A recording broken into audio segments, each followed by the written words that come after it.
argument that the government should stay out, that it saps our pioneer stock. I used to hear that argument when we were talking about raising the minimum wage to $1.25.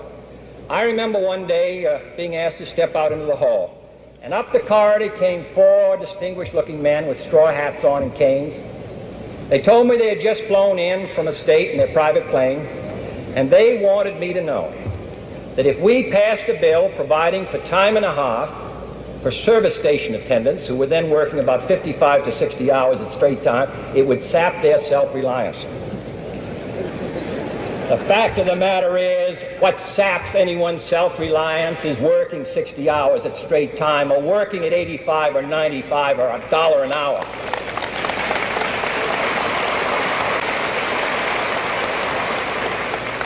I understand that there's going to be a program this week against this bill in which an English physician is going to come and talk about how bad their plans are.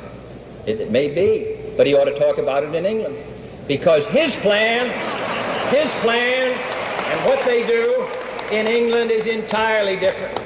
In England, the entire cost of medicine for people of all ages, all of it, doctors, the choice of doctors, hospitals, from the time you're born to the time you die, are included in a government program. But what we're talking about is entirely different. And I hope that while he's here, he and Dr. Spock and others who have joined us will come to see what we're trying to do. The fact of the matter is that what we are now talking about doing, most of the countries of Europe did years ago. The British did it 30 years ago.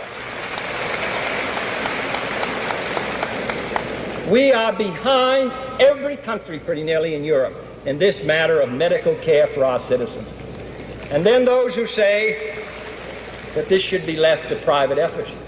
In those hospitals in New Jersey where the doctors said they wouldn't treat anyone who paid their hospital bills through Social Security, those hospitals and every other new hospital, the American people, all of us, contribute 1/2, 1 or 2/3 for every new hospital, the national government. We pay 55% of all the research done. We help young men become doctors.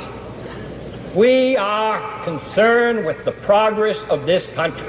And those who say that what we are now talking about spoils our great pioneer heritage should remember that the West was settled with two great actions by the national government. One, in President Lincoln's administration, when he gave a homestead to everyone who went west, and in 1862 he set aside government property to build our land-grant colleges. This cooperation between an alert and progressive citizenry and a progressive government is what has made this country great, and we shall continue as long as we have the opportunity to do so.